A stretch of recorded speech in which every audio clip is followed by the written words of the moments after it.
Muito bem, pessoal, estamos aqui mais um episódio do nosso Contos da Caserna e o meu amigo Rodney. Isso aí, hoje a gente está trazendo uma pessoa que é super especial, ele que tem muita coisa para contar e hoje eu vim assim, ó, em virtude dele. A caráter, né? A caráter. E quem é essa personalidade super especial? Alguém que tem histórias aqui, muita vivência dentro da corporação, sobretudo em ocorrências. A gente tem aqui ele como exemplo, já foi instrutor de quase todo mundo. Foi meu instrutor, foi teu Foi o instrutor? meu, por isso que eu tô assim. Então, foi instrutor de quase todo mundo nesse Corpo de Bombeiros. E ele, nosso amigo Salvador, que é Salvador desde o nome, né? Desde o nome. É um peso de responsabilidade muito grande.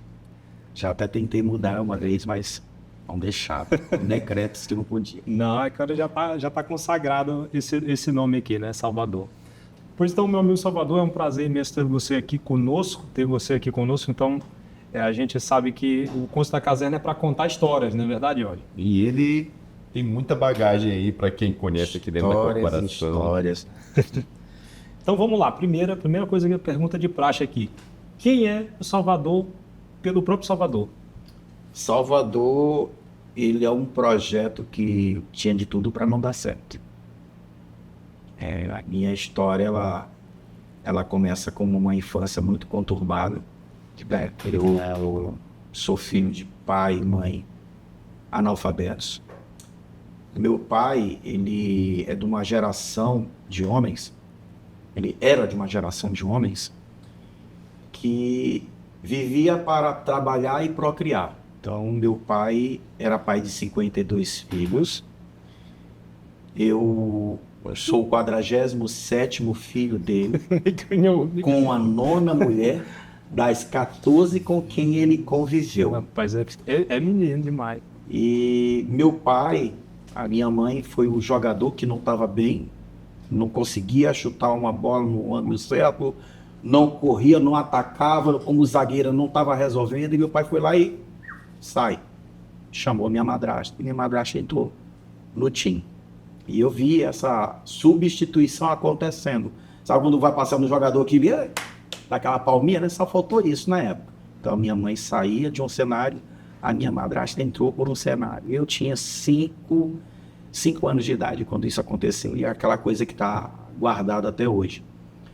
E quando eu falo que eu sou um projeto que eu tinha de tudo para não dar certo, é porque quando a minha mãe foi embora e meu pai não deixou a minha mãe me levar, acontece que eu vivi um caos na minha vida. A minha liberdade, que eu já não tinha tanta na época, e ali eu vi totalmente a minha liberdade sendo roubada de mim. Então, a minha mãe foi embora, eu perdi uma referência. O meu pai, ele não era aquele pai de educar, olha, você não faz isso, não. Meu pai, ele é o seguinte, errou, taca. Às vezes eu tenho um irmão que hoje é o cara que eu amo de coração. O filho mais velho da minha madrasta. Hoje é meu parceiraço, Antonilson. É conhecido como Medeiros, trabalha lá no TRE na parte da supervisão de segurança. E aí quando ele aprontava as coisas dele, aí o que acontecia? A minha madrasta lá foi ele. Primeiro eu pegava o corretivo dela. Então o papai chegava de novo. E tinha momentos em que dava vontade de perguntar, eu apanhei, posso apanhar agora? Né? A gente parece assim que estava viciado em apanhar. E aquilo ali foi passando tempos e tempos e tempos, eu tive muito choque, muito conflito. E eu botei na minha mente, rapaz, eu preciso urgentemente ter uma família. Agora eu quero ser pai. Quantos anos isso? De idade? Eu pensava em ser pai com os meus 12, 13 anos. Eu sonhava em constituir família. Meu pai... Ser pai para fazer diferente. Fazer diferente. Eu queria ser melhor do que o meu pai. E queria que a mãe dos meus filhos fosse melhor do que a minha mãe. Agora você imagina, rua. A rua, ela é uma escola. Baden-Powell, o fundador do movimento escoteiro, ele dizia assim, que a grande escola da vida não é o que você aprende na escola, mas é aquilo que você aprende fora da escola. E eu recebi a minha educação fora de casa. As únicas coisas que eu aprendi de casa, bença pai, bença mãe, e esses valores foram transferidos para os meus filhos, para os meus netos. E a maneira de tomar benção, né? Que você tomar a benção para seu pai. Bença pai, Deus te abençoe. Deus te faça feliz. E eu aprendi assistindo um vídeo, pela primeira vez que eu tive acesso a assistir um vídeo, eu aprendi que o pastor dizia, mas quando o teu filho toma benção para ti, por que Deus tem que te abençoar o teu filho? Você está tomando bênção para ti. Aí eu, realmente, os meus filhos iam tomar bênção, eu te abençoe em nome de Jesus. E isso é prática até o dia de hoje. Até hoje. Entendeu? Mas assim, projeto para não dar certo. Minha mãe foi embora, eu fiquei jogado. Quem vai cuidar de mim? Então assim, as piores coisas da vida poderiam ter acontecido comigo. Eu tive de tudo para ser assaltante de banco. Eu não me tornei assaltante de banco. Eu tive de tudo para ser ladrão. E taxado como tal fui. Mas não fui, nunca fui ladrão. E eu aprontei um pouco na escola. Teve influências para Tive todos os caminhos apontavam que eu seria... Eu tive uma professora que ela dizia, tu vai ser o diabo, mas tu não vai dar o que prestar. Eu tive uma professora que falou isso para mim. Devia ser uma bênção na minha escola. Eu era o tipo do cara, muita gente se engana. Eu gostava de conversar. Como hoje, o pessoal, Salvador, tu fala demais. Bicho, tu não consegue fechar. Onde é que desliga teu botão? Até eu descobrir aos meus 48 anos que eu era autista, muita coisa já tinha acontecido. Eu era doido, eu era louco, eu era doente mental, entendeu? Esse não tá só. Até endemoniado, acabou que me chamava. Quantas pessoas vocês acham que se internaram sem a real situação de descobrir que o cara era autista? Porque o cara, doido. Os manicômios só tratavam quem tinha doença mental, mas ninguém conhecia o que era autismo. Que agora que está caído por terra, mesmo com a reforma psiquiátrica, ainda assim, muitas pessoas sofrem com essa situação. O cara é autista, mas o cara não, ele é doido. E hoje eu tenho na minha casa o meu filho caçula que é autista, e dentro de casa eu encontrei um apoio gigantesco. De quem? Da minha esposa. A minha esposa ela é a maior autoridade em autismo e em TDAH. Ela escreveu um livro recente. Eu fiquei muito feliz ali olhando ali, caramba, minha esposa escreveu um livro e eu, que estou há 38 anos militando no APH, nunca escrevi nenhuma carta. Né? Então assim, é coragem. E a minha esposa, eu digo que é uma mulher guerreira. Falando aqui minha esposa, né? A gente já viu que tu é o 47º. 47º. E eu sou o 33, eu achava que meu pai também teve bastante filho, teve 35. Eu tô no lugar errado aqui. Tô nessa mesa aqui, eu sou o terceiro só. Então, sobre essa discussão assim de ter muitos filhos, você acabou seguindo também essa mesma linhagem, né? De ter vários filhos. Só tem um diferencial, né? Eu tenho os meus filhos, né? Aqueles meus filhos mesmo biológicos, mas eu também me tornei pai de outros quase 4.000 filhos. Né? Eu entrei num projeto social aqui no Maranhão, que foi o primeiro dentro do Maranhão com o nome de Bombeiro Mirim, junto com o nosso, então, hoje, né, Tenente Jean-Marie. Ataíde também? Ataíde já veio depois. Os precursores do Bombeiro Mirim no Maranhão, Jean-Marie, eu, Nivaldo,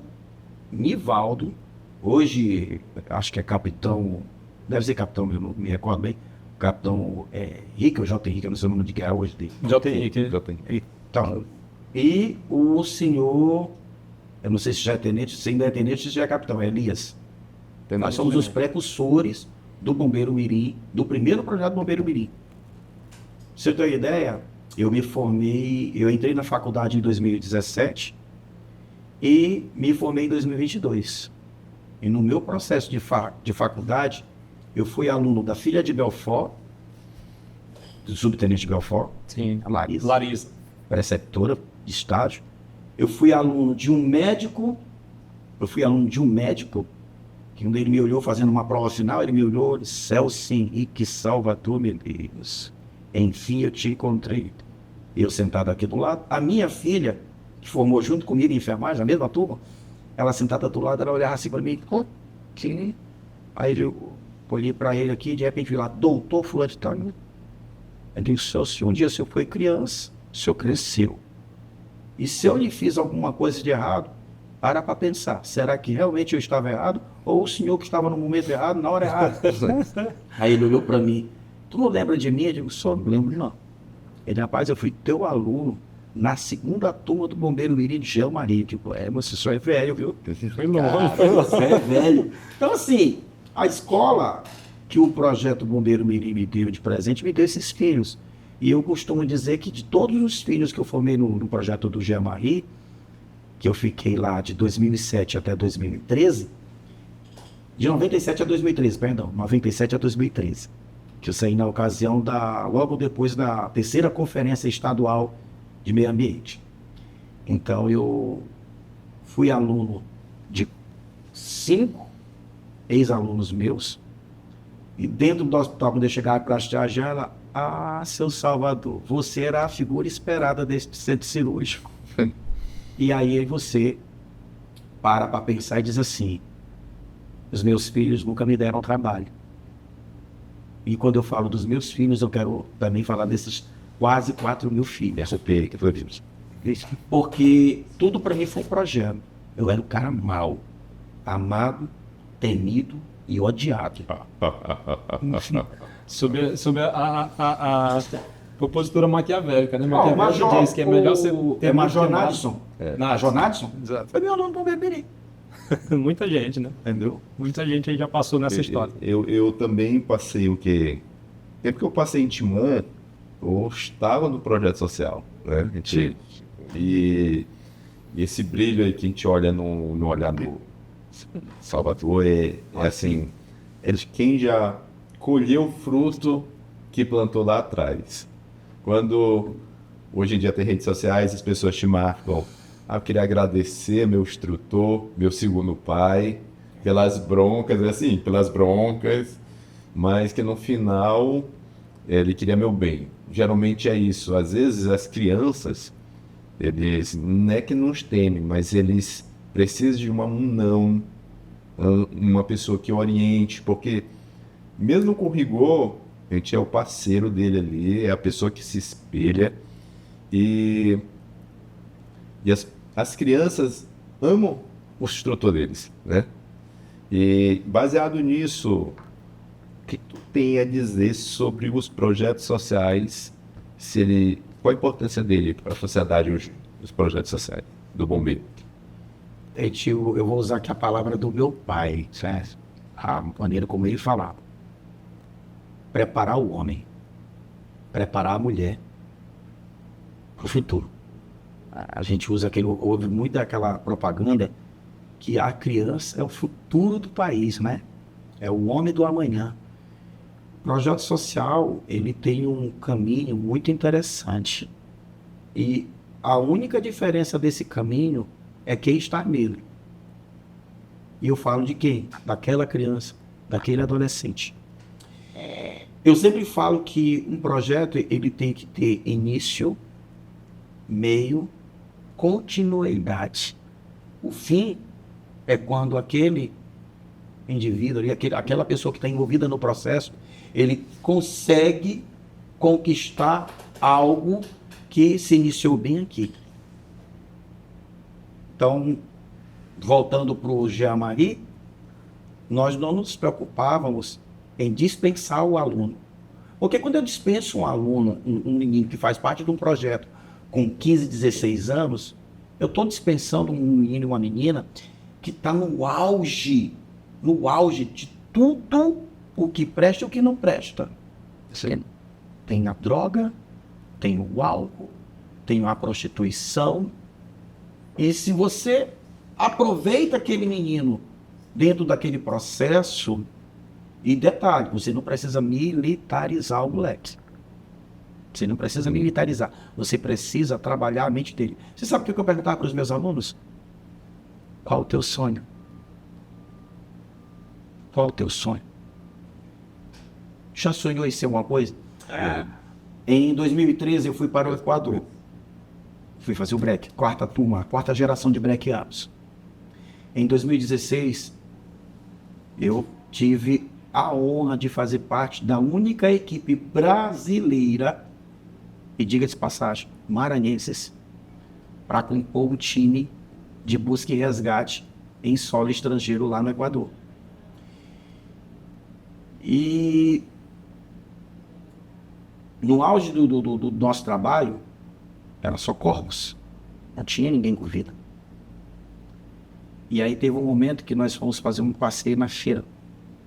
Um dia de descanso, a gente foi fazer um passeio na feira. E aí chegou lá na feira e o pessoal olhava. Mira, são os brasileiros, bombeiros brasileiros, todo mundo veio assim, os donos das banquinhas. É como se você entrar ali no Mercado Central e tem aquelas vendas de bugiganguinha lá, artesanato, desse jeitinho. E eu falo isso aqui, eu me arrepio todo, né?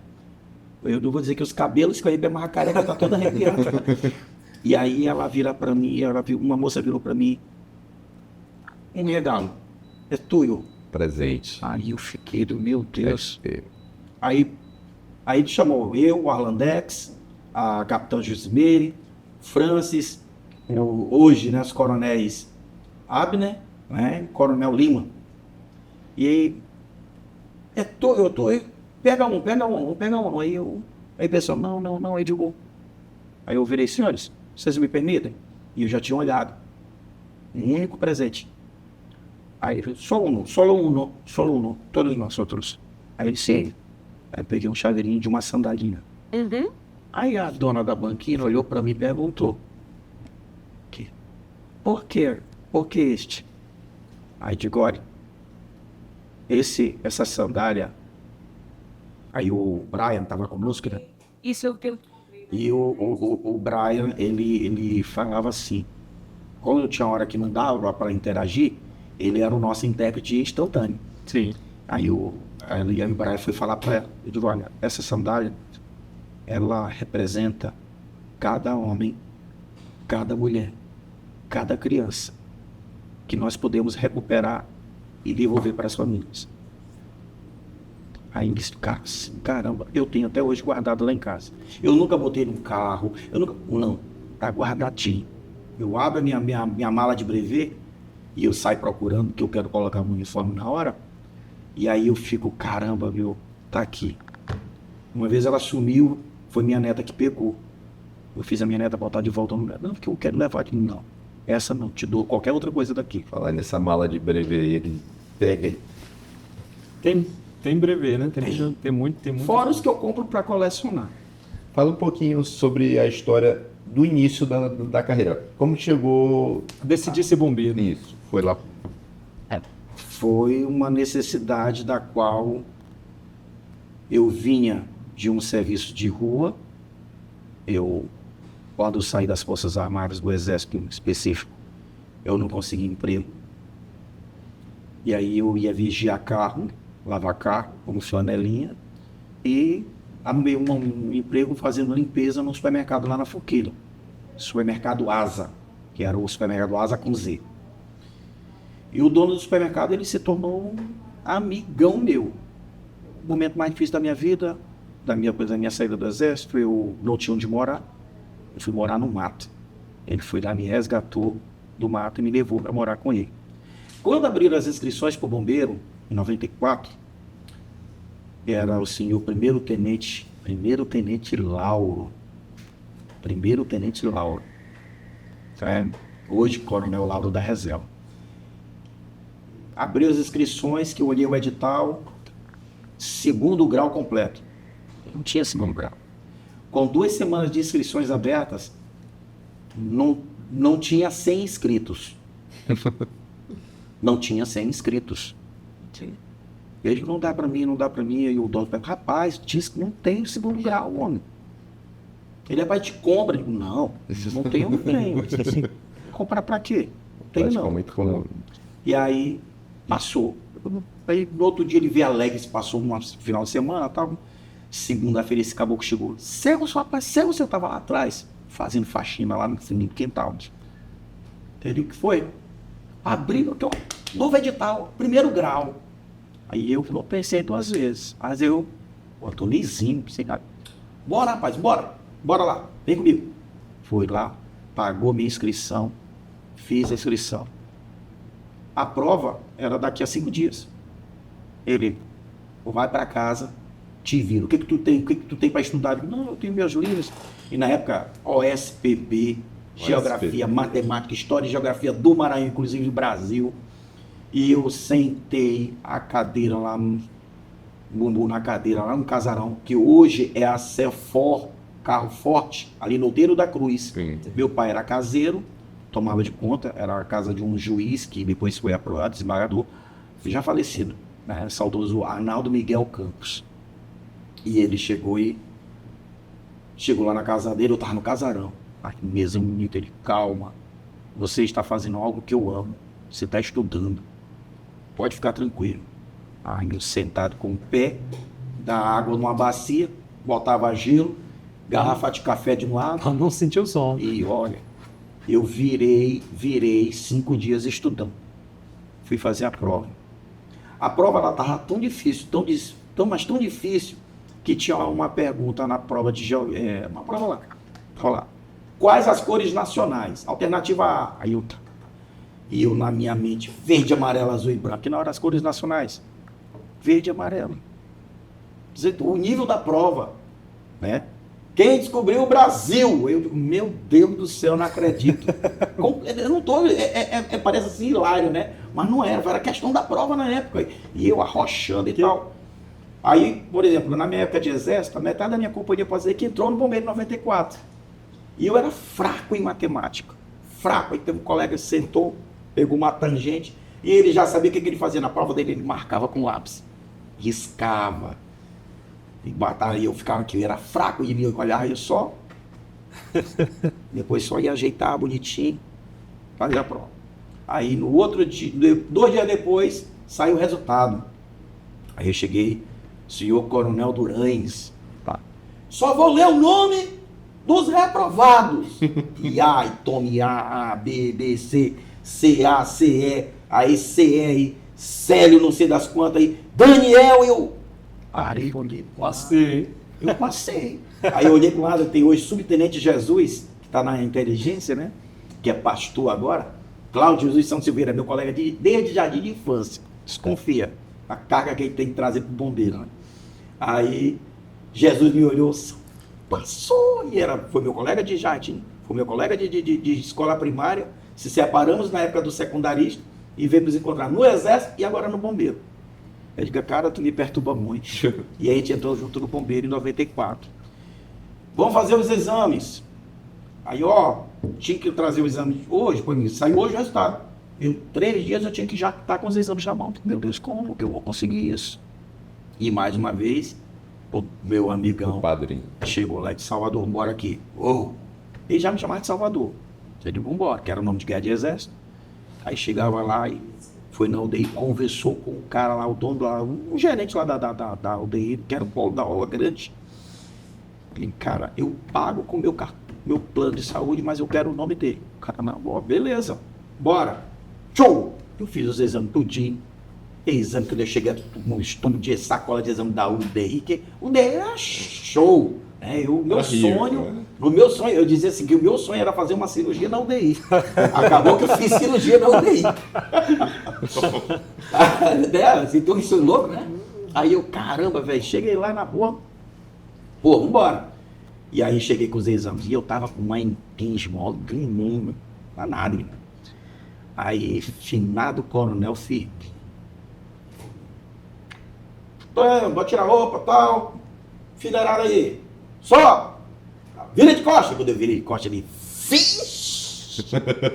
meu filho! Não passou nenhuma ação parasitária, não, senhor, porque eu estava no acampamento, eu estou vindo lá que eu sou escoteiro, e eu vim para o acampamento, e eu fui lá sentir uma necessidade, vontade de fazer necessidade fisiológica, E aí, na hora de pegar uma folha lá, eu passei a folha de urtiga. Ele disse, ô, urtiga! Meu filho, mas essa impinge, não, mas foi urtiga. Não, tudo bem, mas eu vou te passar esse verde de impinge. Mas, ó, isso aqui não é motivo de tu não entrar pro bombeiro, não, tá? Tá bom? Você vai ser bombeiro, tá bom, meu filho? E eu passei nesse exame médico. Eu saí um homem mais feliz da vida. Eu vou saindo. Aí tinha Sargento Melo, né? Hoje Major Melo. Aí ele, guerreiro, tá indo pra onde assim? Aí ele, não sei o que passou amanhã no Cefap, psicotécnico. Sei não se tu vai ficar aí. E aí chegou lá aquela temida Miriam. Ah, meu amigo. Ela reprovava um cara só no olhar. E eu aqui, ficava aqui, eu escondia a unha. Eu não tentava não olhar pra cara dela de jeito nenhum. Medo, ali bateu uma síndrome tremenda. E aí quando ela botou a prova e tal, aí tinha umas... Desenhe um homem atrás de uma árvore. Aí eu, beleza. Desenhei a árvore, fiz bonitinha, virei a folha, desenhei um homem aqui, pá do corpo, cabeça jogada, e na folha da frente, só botei a cabeça dele aparecendo. Aí ela... Eu mandei desenhar um homem atrás de uma árvore. Eu digo, sim, ele está atrás da árvore. Só que ele resolveu olhar para saber se alguém estava vindo ver ele. Ou se alguém estava procurando se ainda estava por ali. Ela olhou para mim e sorriu. Tudo bem. É uma perspectiva, né? Uma perspectiva diferente. Enfim, vim para o bombeiro, 1994, aluno do CFSB. E encontro, né, na época, um irmão escoteiro das antigas, Coronel Vanderlei. Outra personalidade. Outra personalidade, né? E aí ele me olhou, palavras de muita motivação. Aqui tu vai pagar os teus pecados para mim. Em Marcha do Pato, então todo mundo, e seja bem-vindo ao CBMMA. Né? E aí a gente encontra figuras tranquilas, né? Assinado o Faxina Omega, era o capitão que faleceu aí de infarto, pouco tempo aí, não esqueci o nome dele aqui agora, Tio Pereira, né? Da faxina, homem da faxina. E aí, Dácio, grande lenda das faxinas, 4 canetas, né? Uma verde, uma vermelha, uma... Digo, se eu pegar essa vermelha, tu já sabe que meu filho não vai pra casa, né? E aí tinha que fazer toda aquela história. E eu nasci no bombeiro, de verdade, em um quartel operacional. O meu medo era a pessoa querer me levar para uma sessão. Eu tinha medo disso. E quando foi isso assim que falou que estava 38 anos na emergência médica? 1987 começou a minha vida no APH. Mas se eu for voltar um pouquinho mais no tempo, eu vou em 1980. Em 1979 eu entrei no movimento escoteiro, no Maranhão, e fui escotista até 2001. Se eu nem tinha nascido. Ainda não deu. Fui membro do Uremar, né, que era ali na Capitania dos Portos. Saí de lá, extinguiu-se o grupo, aí eu fui para o aeroporto, Santos Dumont, e saí do Santos Dumont e vim para a Messiânica, que era ali no Outeiro da Cruz, atrás da Coca-Cola, né, e ali eu fui membro do 16º, o grupo escoteiro, né, Messiânico, que hoje é o primeiro grupo escoteiro Coelho Neto, que era na antiga associação da Lumar, né, e agora está em outra área que eu não me recordo bem o nome. E no bombeiro, assim, tal, chegou no Bebem, como foi assim? No APH, no bombeiro, oficialmente, eu só me tornei membro, instrutor em 2003. Sabe quando tudo é um momento? Tudo é um momento. Eu era conhecido fora do bombeiro. Dentro do bombeiro, quando alguém fala assim, rapaz, Salvador é instrutor de APH. E o cara, só se for fora daqui. Eu ouvi muito oficial falando, só se for fora daqui. Porque aqui não, aqui ele é só bombeiro. Então, assim, eu não tinha a oportunidade de mostrar o que eu sabia, entre aspas. Porque no GBS, que foi minha primeira unidade, né, é o grupamento de busca e salvamento. Extinto hoje, batalhão de busca e salvamento. Então, no GBS, eu fiz algo no GBS. Quando eu fiz o meu curso de manobras especiais, que vamos dizer que somos os primeiros águias no bombeiro, né? Era a equipe para manobras especiais, formaram-se 2 turmas, eu sou o M23, dessa segunda turma, e dessas 2 turmas nós perdemos um, foi o finado José Wellington, né? Finado José Wellington, ele era membro da primeira turma. José Wellington, ele é oriundo da Guarda Municipal, salva-vida. Oliveira Filho, Carlos Alberto, entendeu? Herbert, Carvalho, todos eram oriundos da Guarda Municipal. Aí eu conhecia muitos deles ali, e tinha uma interação muito grande. E quando nós formamos nessa turma, e aí depois disso eu fiz o curso de salva-vida, a primeira turma do Corpo de Salva-Vida do Bombeiro. Formado pelo senhor Capitão Williman, na época, a Viana. Cadê o brevet? Salva-vida? Esse aqui. Vai ser, hoje é esse daqui. Pois o primeiro nosso eram os 2 tubarões, tal, com a boia, que foi idealizado na época, né? E nós nos formamos nessa turma e eu fui trabalhar na Praia do Olho d'Água. E eu parei um belo dia, sabe quando você tá aquela ociosidade, né? E tava chovendo, eu digo, rapaz, deixa eu pegar aqui o livro de ocorrência. E eu começava a olhar a quantidade de ocorrência, né? A gente tinha por final de semana, dia de semana. E eu comecei a escrever aquilo ali. Comprei 2 folhas de cartolina, eu transferi tudo para 2 folhas de cartolina. E eu joguei lá no paredão. Estatística do dia que nós chegamos até aquele dia presente. E na época nós tínhamos o nosso comandante, que era o senhor Coronel Pedro Paulo, Coronel Getúlio, e foi fazer uma visita no posto. Ele olhou. Bem, viu lá. Quem fez isso aqui? Eu. Tô ali quieto, e o pessoal. Em Salvador, senhor. Em Salvador. Ia fazendo uma coisa certa, eu quero achar. Chama ele aí. Salvador. O mandante tá te chamando. Próximo. Não passava um sinal de Wi-Fi nessa hora, né? Tem. Eu digo, vou pegar esse chupelado agora. Quem te mandou fazer isso aqui? Eu digo, eu tava um dia aí ocioso e eu resolvi fazer uma coleta de dados, que a gente faz tanto atendimento, a gente não tem uma referência de quantos atendimentos que a gente faz. Um exército de um homem só, eu comecei a fazer um trabalho nos bares, ia para os ônibus. Hoje, Major Malheiros, ele vendo aquela situação, que o Major Malheiros, que na época era sargento, né? Sargento Malheiros, ele chegou assim, rapaz, Salvador, bora fazer os folhetinhos, os panfletos, e nós vamos distribuir. E bora fazer um trabalho nos bares. Então a gente começou a fazer um trabalho de formiguinha, que era orientar as pessoas que vinham do interior, e tinha muito afogamento com pessoas oriundas do interior do estado, né? E nos bares, porque a gente tinha muita criança perdida, o pai deixava um guinho lá na beira para vir encher a cara de cachaça. E quem era que tinha que tomar conta dos filhos deles? Somos nós. E diretamente não é esse o papel. Sim. A gente não é vigia de ninguém, a gente está ali a serviço da sociedade, não de fulano de tal. E aí a gente conseguiu, e uma briga muito grande, a gente fez a separação da praia. Tinha a área do jogo de futebol, tinha a área do banho, da área do solzão banho, até quem estava surfista, a gente conseguiu delimitar uma área para eles. Que até hoje tem mais ou menos uma prática dessa. Tem, né? Uma prática dessa. Então o Olho d'Água foi assim. E aí surge um trabalho que não tinha no bombeiro. Estatística de ocorrência. Ele virou lá na hora e disse, meus parabéns, Anchieta, Capitão Anchieta, meu paizão que eu tive no bombeiro, chama-se Capitão Anchieta, que era um pai e um comandante.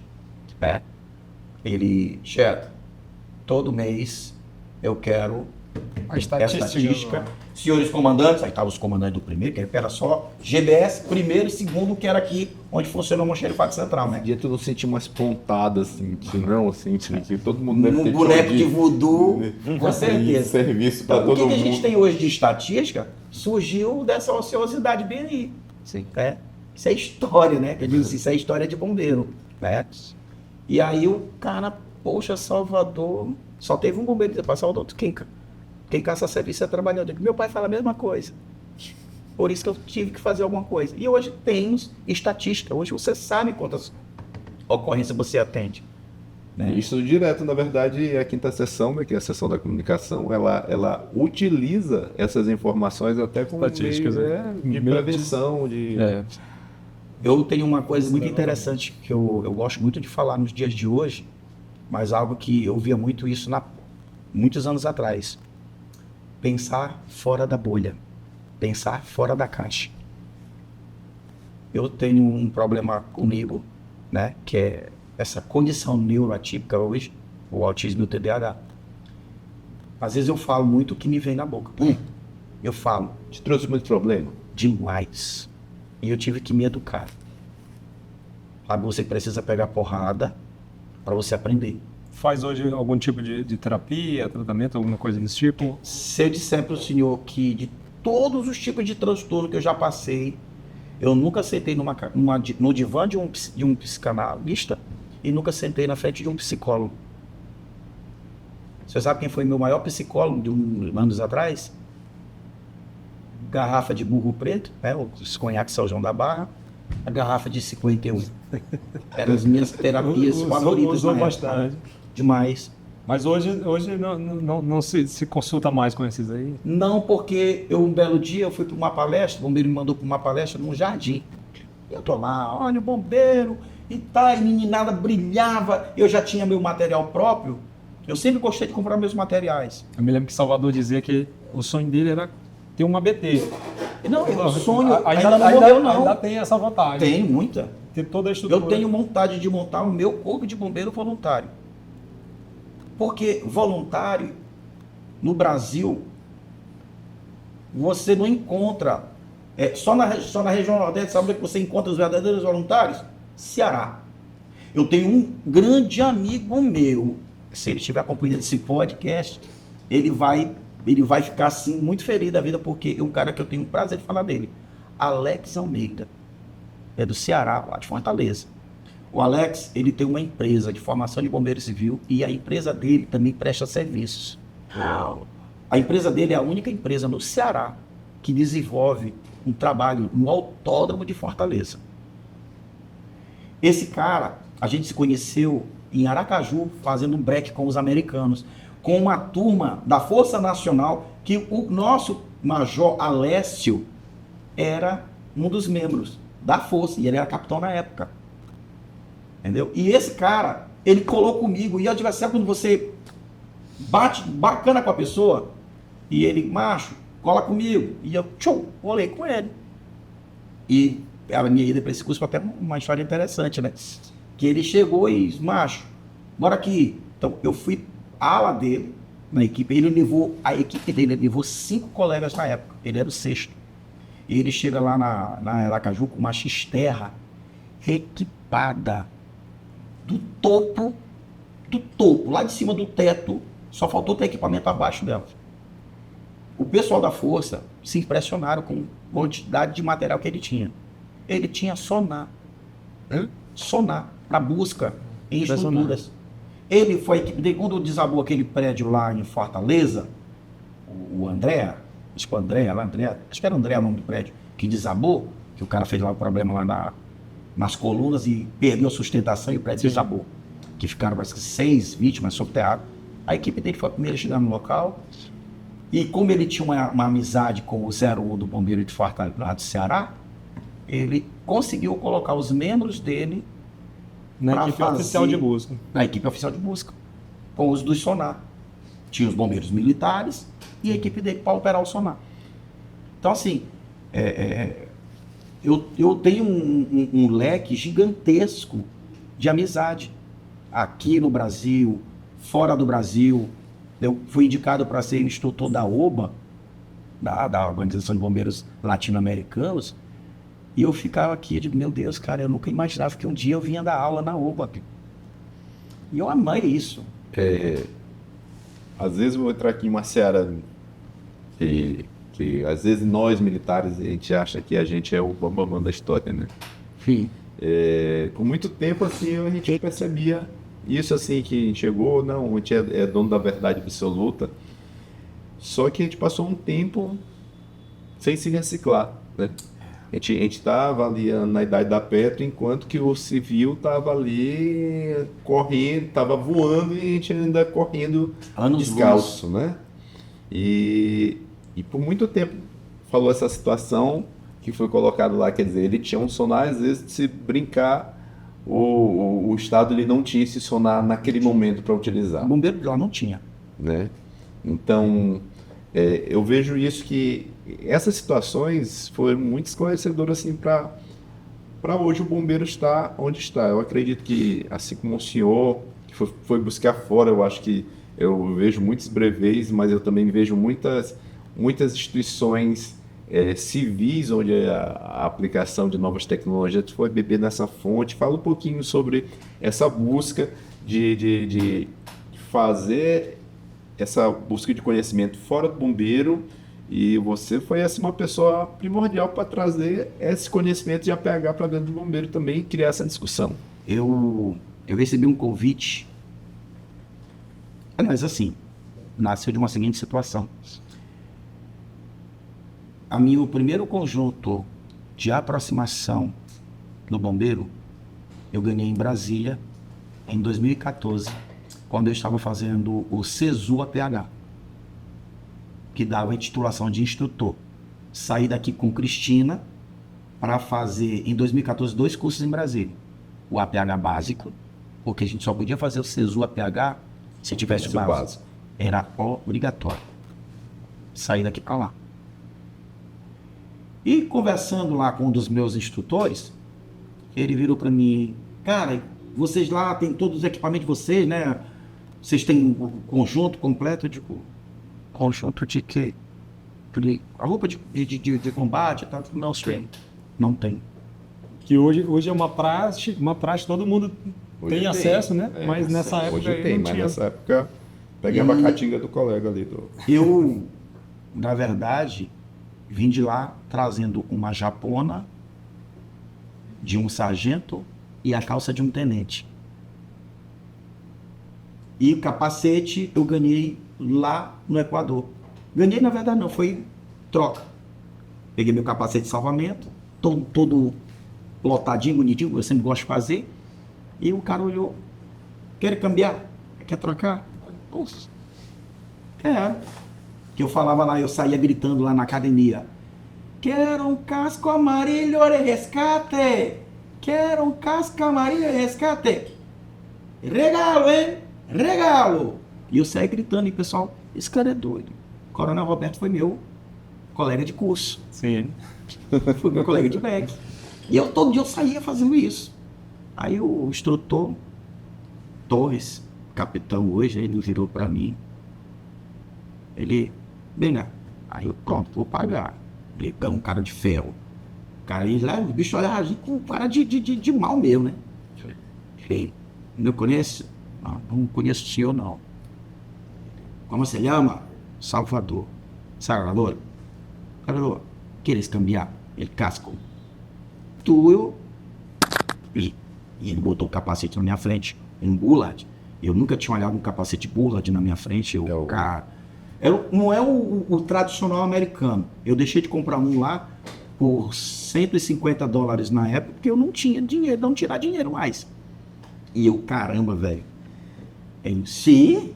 Ele foi automático. Terminou o break, ele pegou o capacete, me deu e eu fui passando meu pé. Quando teve o desabamento, em uma das intervenções, a gente assistindo na televisão, esperando pra gente viajar, porque a gente já tinha sido contactado para viajar. Eu lembro que eu acordei o Coronel Roberto Tardão: senhor, o comandante do bombeiro quer falar com o senhor, que estou precisando de uma equipe nossa lá no Equador e tal. E aí, de repente, eu estou lá na SMT, lá na Espanha, dando aula para um curso de formação de motociclista, que até o Braga, nosso bombeiro aqui, o subtenente Braga, foi fazer e fez com a moto dele, por sinal, esse curso. E aí o telefone tocou. Coronel Roberto: Salvador, você vai viajar para o Equador. A você, o Alandex, e coincidentemente estava eu e o Alandex, só o Alandex está do meu lado. Pois avise para ele que amanhã vocês têm que se apresentar lá na secretaria. Sim, senhor. E aí a gente foi, se arrumou, se equipou, e eu saí: meu Deus, cara, como é que eu vou fazer? Eu tive coisas que eu não tinha de onde tirar o material. E eu tenho uns amigos que, dono de empresa, que chegaram assim, Salvador, você vai viajar quando? Senhor, ainda não sei. O que você está precisando? Aí eu digo, olha, eu estou precisando disso, o cara mandou. Eu saí daqui carregando uns praticamente 5 quilos de equipamento novo. Eu ganhei de presente. O cara mandava via Sedex. E eu assim, sabe quando você diz assim, Senhor, obrigado. Que é Deus abrindo portas. Né? O homem ele fecha a porta. A Deus vai lá e abre a porta que Deus abre. E que Conseguiu montar o material. consegui cuidar. Salvador, a gente se empolga aqui, vai contando história, o tempo vai voando aqui. Antes da gente encerrar, eu queria que tu dissesse só mais duas coisas. Hoje, qual seria o teu maior sonho, teu maior objetivo? E qual o teu maior medo? Né? Esses dois Meu pontos. sonho? Trocar essa luva. Mas essa luva aqui eu não vou jogar lá fora. Isso aí vai ser trocado. Ela é história. Né? O meu sonho no bombeiro, eu entrei para me ser sargento ou oficial. Meu sonho era esse, eu queria ser sargento formado pela ESAB no Ceará. Não consegui realizar esse sonho. Meu cunhado era bombeiro, finado Cabo 70, e nós sonhávamos todo dia que nós íamos juntos fazer a prova do ESAB. Meu sonho hoje é ser oficial. Eu fui sargento num momento que eu achava que eu nunca ia ser. Né? Eu passei por uns momentos difíceis no bombeiro, e que pelas situações e pelo que tinha acontecido, tão cedo eu não vou ser promovido. Deus foi lá, tocou no coração e promove. E agora tá no momento E eu disse chave assim, agora, né? De tocar novamente. sim, porque eu estou pedindo para o Senhor todos os dias. Senhor, eu preciso ser oficial.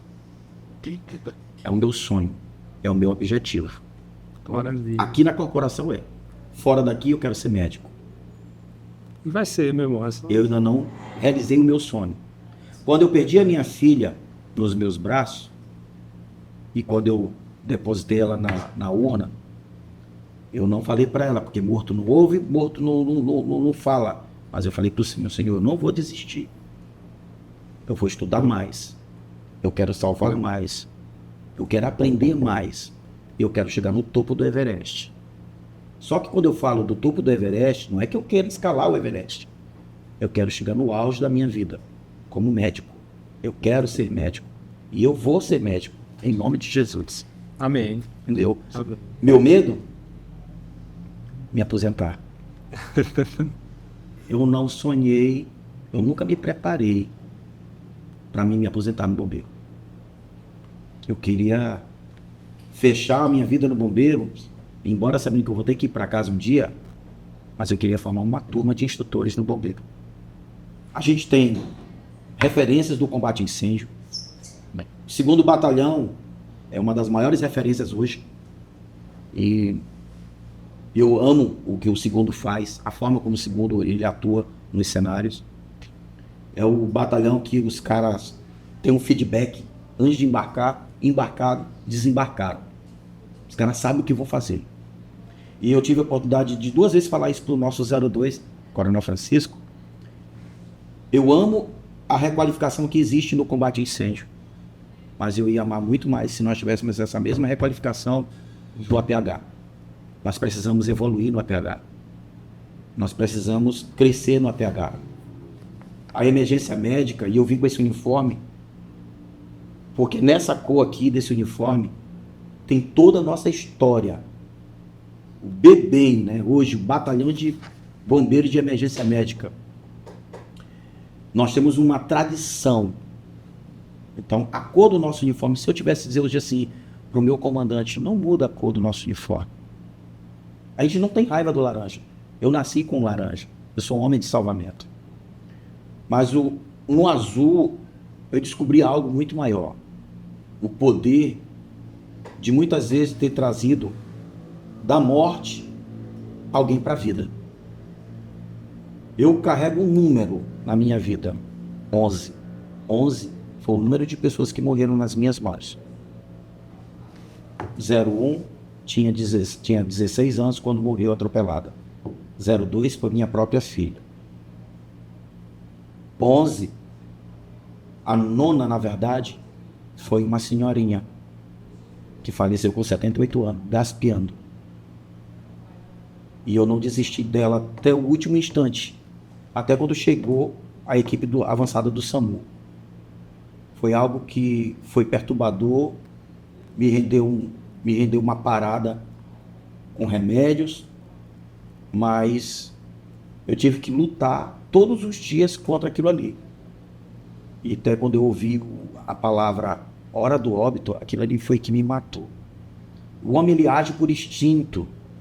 E ali eu me dei mal porque eu fiz algo que eu não deveria ter feito naquela época. Mas, de certa forma, eu digo que o que eu fiz surtiu um efeito. E passado anos, veio a morte daquele cidadão lá, o operador lá da TV Assembleia. E eu fiz um texto para o meu comandante geral e disse assim para ele: eu lamentava muito pelo que tinha acontecido, mas nós precisávamos evoluir em cima daquilo ali. E eu lembro que quando ele me convidou para uma reunião aqui, com o comando geral, ele me deu o meu segundo conjunto, da cabeça aos pés, de combate a incêndio. E nós recebemos os nossos primeiros desfibriladores no BB. A gente sabe que o DEA, ele não é a solução de todos os problemas, porque eu preciso de uma equipe completa na ambulância. Eu quero um médico, eu quero uma ambulância totalmente equipada, e nós temos condições de fazer isso. Nós temos profissionais de altíssima qualidade e gabarito dentro do BB. Nós temos médicos. Nós temos no bombeiro praça médico. A gente tem um piloto que era praça, foi o primeiro piloto praça do bombeiro. Hoje é oficial. Entendeu? Então, assim, e o meu medo é justamente esse. É de sair daqui e não deixar um legado. Se afastar dessa E saber que eu vou me reformar e eu nunca mais eu vou poder dirigir uma ambulância. Eu não vou poder pilotar um carro de emergência. E eu vou ter que olhar aquela turma entrando, saindo, e muita gente vai passar por mim. E o medo de ser esquecido. Porque eu vejo isso e eu sinto muita falta disso. Eu até fiz um projeto que eu fiquei de apresentar, e toda vez que eu quero apresentar, dá um medo de trazer esse projeto. É da Semana do Veterano. Aqui a gente chama de reformado, Sim. mas o nome melhor para eles é veterano. Né? Trazer o bombeiro de casa, aposentado, para ele ver que mudou muita coisa. Para ele não ficar naquele processo da casa dele estagnado. Existe, eu acredito que provavelmente desse teu projeto Já existe outros. já surgiu. Paraná desenvolve, Santa Catarina Eu digo, desenvolve. aqui mesmo, dentro da nossa instituição, já está sendo desenvolvido um projeto de integração dos veteranos, e já com essa nomenclatura. Entendeu? Nomenclatura. Sabe, você trazer o cara para a Semana do Veterano. Semana do Veterano, sabe? Você trazer o bombeiro, ele vai viver Isso uma é semana muito de importante. APH, uma semana de combate, gente com combate a incêndio, aprendendo técnica de salvamento. O cara vai voltar para casa com a estima muito mais elevada. Sim, sabe? E eu lembro de um caso, nós tínhamos aqui um sargento que ele reformou. Um mês depois que ele reformou, ele morreu do coração. E eu parei de, meu Deus, já imaginou eu reformar? Eu vou morrer do coração? Eu até digo para o Senhor, Senhor, eu sei que eu vou morrer, eu não vou virar purpurina, não vou virar estrela. Mas, Senhor, me leve quando eu estiver dormindo. Vai ser a melhor de todas as mortes que eu já vi na minha vida. De tudo que eu posso imaginar sobre a morte, se o Senhor me levar dormindo, pronto. Entendeu? Esse é meu medo. Eu tenho certeza que o teu sonho está alcançável.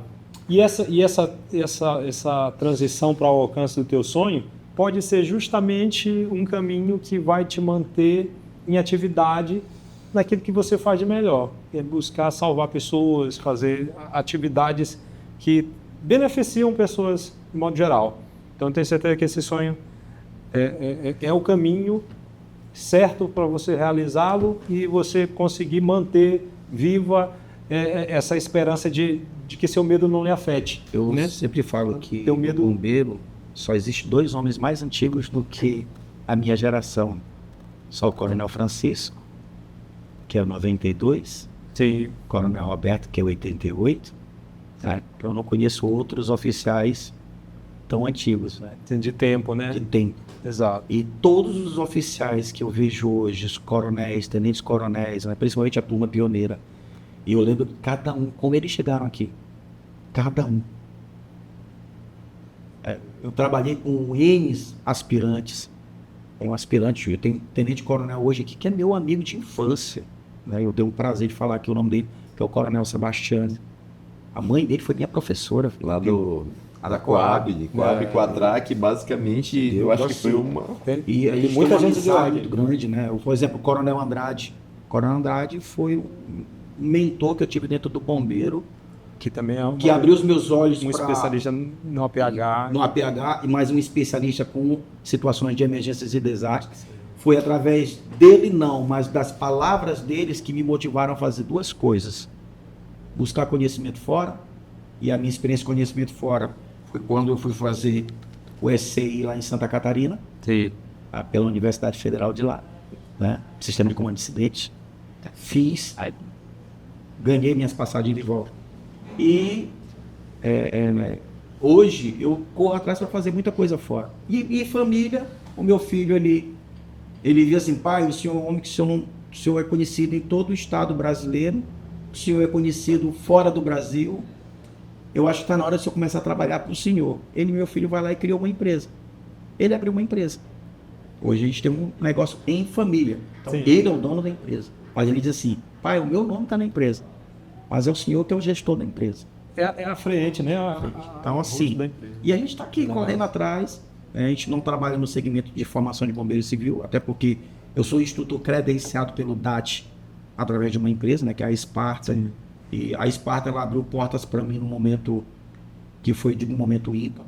Hoje eu tenho um trabalho bom. A gente desenvolve, nós somos a única empresa no Maranhão que desenvolve um curso de breque. Eu fui fazer curso fora de breque por fora, para poder aumentar esse leque do conhecimento. Nós temos hoje o prazer de dizer que nós temos um centro de treinamento amplo, né, completo, e a gente sofreu muito. Quando eu digo que a gente sofreu, porque eu acabei sofrendo junto com os donos, André e o Duarte, entendeu? E eu sou muito feliz porque eu faço parte de uma equipe e foi a única empresa que me credenciou junto ao DAT. Sim. Eu já dei aula em várias empresas aqui, mas a única empresa que me Buscou o credenciou credenciamento. foi a Esparta que me deu essa oportunidade, e eu sou um cara feliz da vida, porque eu trabalho com eles, e quando essa empresa surgiu, meu medo era de chegar para eles dizer, cara, eu quero conversar com você, mas na hora que for meu filho que conversa com eles. E, pô, cara, já era tempo, cara, que bom, e eu amei, Senhor, glória a Deus, deu tudo certo. Aconteceu de forma natural, né? De forma muito natural. Então, mas estamos aqui, vivendo, aprendendo todos os dias. Meu amigo Salvador, foi um prazer imenso recebê-lo aqui. Espero que a gente tenha outras oportunidades ainda de ter esse contato, seja por entrevistas, seja de ocorrências aí diversas. A gente vai ter o prazer de fazer esse registro, né? No momento que você estiver atuando ali, a gente, quinta sessão, hoje sempre busca fazer esse tipo de registro das atuações. Eu prometo aqui manter o meu padrão de dignidade, o meu código de honra, que é da seguinte forma: aos nossos e pelos nossos, sempre. Esse é meu lema. Aos nossos e pelos nossos. Aos nossos familiares e pelos nossos irmãos. Esteja onde estiver. Se precisar do apoio, se tiver na condição de estender a mão, você pode ter certeza que, embora aqui distante, mas eu vou fazer de tudo para pegar na sua mão. E eu quero ir lá. Eu quero ajudar, eu quero servir, eu quero sempre fazer esse meu papel. Servir sem ver a quem e nem aonde. Eu só quero estar lá. Maravilha, meu irmão. E eu vou agradecer em primeira pessoa, até porque Salvador também é um amigo fora aqui daqui da igreja, a gente é da mesma igreja, né? Igreja Batista Getsemane. E foi meu instrutor também no APH. E assim, a carga que ele traz, ele é um exemplo, assim, eu sou de uma geração diferente, sou 2010 e ele é /94, mas quando a gente chegou, ele sempre foi essa referência.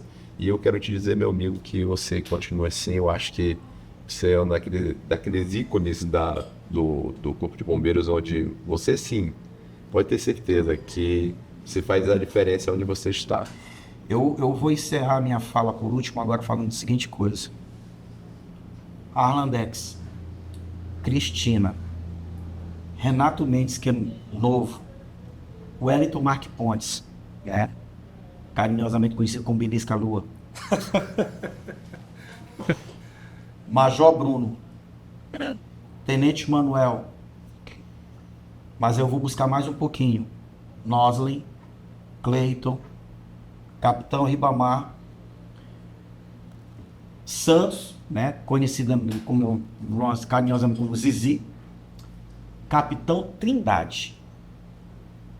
Esse time e Messias, que eu não posso me esquecer. Essa seleção do bombeiro do APH. Eu tive a honra de fazer parte deles como aluno deles também, porque eles pegaram uma bagagem e vieram transmitir. E graças a Deus eu soube absorver e já tinha essa experiência. E é uma coisa que eu amo fazer, é ensinar. Então eu já tenho essa prática, né? Então eu não posso sair daqui sem falar esses nomes, mas acima desses nomes, o meu mentor, Capitão João Dark Costa. Conheci Dark, terceiro sargento, não no bombeiro. Eu conheci Dark fora do bombeiro. Dark foi meu instrutor fora do bombeiro. Ele me reencontra no bombeiro. Me coloca como auxiliar dele no meu pelotão dando instrução de APH, que era HSU, Higiene, Socorros e Urgência. A disciplina que nossa aqui na época. Então, esse pessoal todinho, eu tenho assim uma gratidão enorme. Primeiro, ser irmão. Segundo, ser um parceiro no APH.